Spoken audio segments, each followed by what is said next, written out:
भारत के रिश्ते रहेंगे। सुशीला कार्की कैसे बनी नेपाल की अंतरिम पीएम पद की पसंद, सब कुछ दिखाएंगे आपको इस रिपोर्ट में।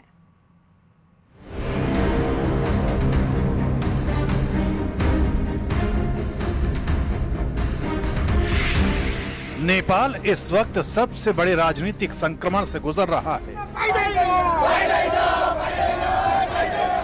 संसद की इमारत से लेकर पूरी व्यवस्था तक ध्वस्त हो चुकी है। सरकार का चेहरा बदल रहा है और जनता असमंजस में है कि स्थिरता की गारंटी कौन देगा। ऐसे में अंतरिम सरकार के मुखिया के तौर पर सुशीला कार्की के नाम की भी चर्चा हो रही है। और दिलचस्प ये कि अपने पहले इंटरव्यू में ही उन्होंने भारत से रिश्तों को लेकर साफ संदेश दिया कि नेपाल की दिशा भारत विरोधी नहीं बल्कि भारत सहयोग की होनी चाहिए। नेपाल और भारत के बीच 1751 किलोमीटर लंबी खुली सीमा है। सांस्कृतिक और जनसंपर्क रिश्ते गहराई से जुड़े हैं। इस पृष्ठभूमि में कार्की का नाम उम्मीद की तरह देखा जा रहा है। मैं तो मोदी जी को तो नमस्कार करती हूँ। पहले I have good impression about Modi ji. दूसरी बात ये है, अभी हमारा ये नाम प्रपोज किया गया है, अभी हमारा कोई फिक्स नहीं है। अभी कोई फिक्स नहीं है, कल चेंज भी हो सकता है। हम नहीं कह सकते कि कल हमारा ही हो रहा है, ये हम नहीं बता सकते हैं। हम लोग बातें करेंगे कि जब इंटरनेशनल मामला होता है, जब दो देश के बीच का मामला होता है, उसमें तो कुछ लोग बैठ करके एक पॉलिसी बनाकर ना बोला जाता है। इसलिए अभी I am very much impressed with Indian leaders. Sushila Karki की पर्सनल और प्रोफेशनल जर्नी भी भारत से जुड़ी है।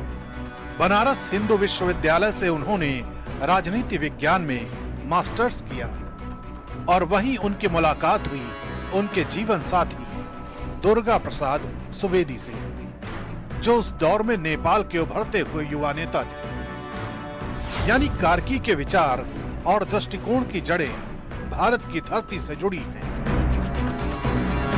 भारत नेपाल रिश्तों को समझने वाले रणनीतिक विशेषज्ञ भी मानते हैं कि मौजूदा हालात बेहद संवेदनशील हैं। नेपाल की जनता राजनीतिक अस्थिरता से थक चुकी है और भारत के लिए सबसे बड़ा सवाल है पड़ोसी स्थिर और भरोसेमंद हो।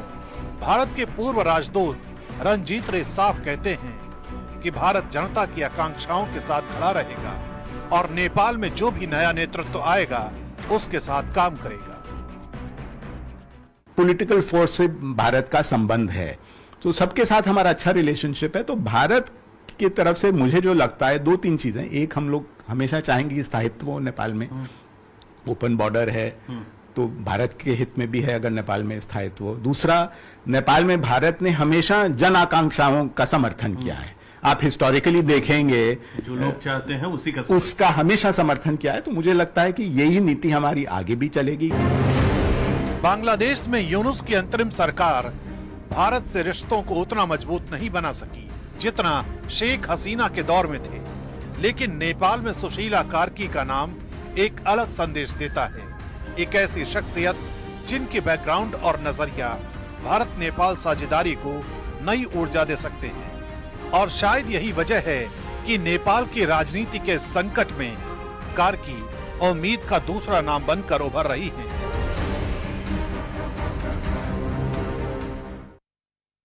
नेपाल हिंसा में राजधानी काठमांडू का बानेश्वर पुलिस स्टेशन भी आग के हवाले कर दिया गया। प्रदर्शनकारियों ने यहां से हथियार लूट लिए जबकि जब्त गाड़ियां और पुलिस के वाहनों में आग लगा दी। हालात इतने बिगड़े कि सुरक्षा घेरे के बावजूद स्टेशन को पूरी तरह तबाह कर दिया गया। मलबे और राख के बीच खड़ा यह थाना नेपाल में हिंसा की भयावह तस्वीर बयां कर रहा है। बानेश्वर पुलिस स्टेशन है और आप देख सकते हैं ये पुलिस स्टेशन को भी जो प्रदर्शनकारी थे, आंदोलनकारी थे, उन्होंने नहीं बख्शा। पूरा जो पुलिस स्टेशन है वो जल के राख हो चुका है। ऐसे बहुत सारे पुलिस स्टेशन है जल के राख हो चुके हैं। लोग अपनी शिकायत कहाँ दर्ज कराएं उन्हें नहीं पता है, क्योंकि यहाँ पे कोई सरकारी काम हो ही नहीं रहा है पुलिस का। बहुत सारे पुलिस स्टेशन से जो सरकारी उनके जो वेपन्स थे वो लूट लिए गए। और आप देख सकते हैं ये इमारत देखिए, ये बानेश्वर पुलिस स्टेशन की इमारत है जो पूरी काली नजर आ रही है इसकी बिल्डिंग, क्योंकि सब कुछ जल के यहाँ पे राख हो चुका है। ये देखिए एक मंदिर अंदर था यहाँ पर छोटा सा, और देखिए कितनी सारी जो गाड़ियाँ थी, जो सरकारी गाड़ियाँ होती हैं जो पुलिस जब्त करके यहाँ पे लाती है अलग अलग चालान की या किसी क्राइम से जुड़ी हुई, वो तमाम गाड़ियाँ भी जो हैं इस पुलिस स्टेशन पर रखी हुई हैं। स्थानीय लोगों ने यहाँ पर साफ सफाई भी की। हमने देखा कल यहाँ पर साफ सफाई का अभियान भी जो है स्थानीय युवाओं ने शुरू किया था कि काठमांडू में अब जो है स्थिति को सुधारा जाए। तस्वीरों में ये देखिए दिखाएंगे आगे जो अंदर गाड़ियां हैं, ये गाड़ियां भी पूरी तरह से जल के राख हो चुकी हैं। देखिए सारी जो गाड़ियां हैं जल के राख हो चुकी हैं। ये सरकारी गाड़ियां जितनी थी सब कुछ जल गया है। तो अभी अब बहुत वक्त लगेगा नेपाल में जो भी तबाही हुई है उसको वापस पटरी पे लाने में, और जो इमारतों को नुकसान पहुंचा है उसको वापस रिकंस्ट्रक्ट करने में। तो ये तस्वीरें हम आपको दिखा रहे हैं सीधे नेपाल के एक पुलिस स्टेशन की, जिसको कि जो जब उग्र प्रदर्शन हुआ तो इसको भी आग के हवाले कर दिया गया था। कैमरामैन युगल ठाकुर के साथ आनंद तिवारी, न्यूज़ 18 इंडिया, काठमांडू। नेपाल की राजधानी काठमांडू में परिवहन विभाग की बिल्डिंग भी हिंसा की चपेट में आई। आलीशान महल जैसी यह इमारत जलकर राख हो गई। बाहर खड़ी सैकड़ों गाड़ियां, 4 व्हीलर और बाइक भी पूरी तरह तबाह हो गई। मलबे और धुएं के बीच खड़ी यह जगह अब सिर्फ हिंसा की भयावह तस्वीरें बयां कर रही है।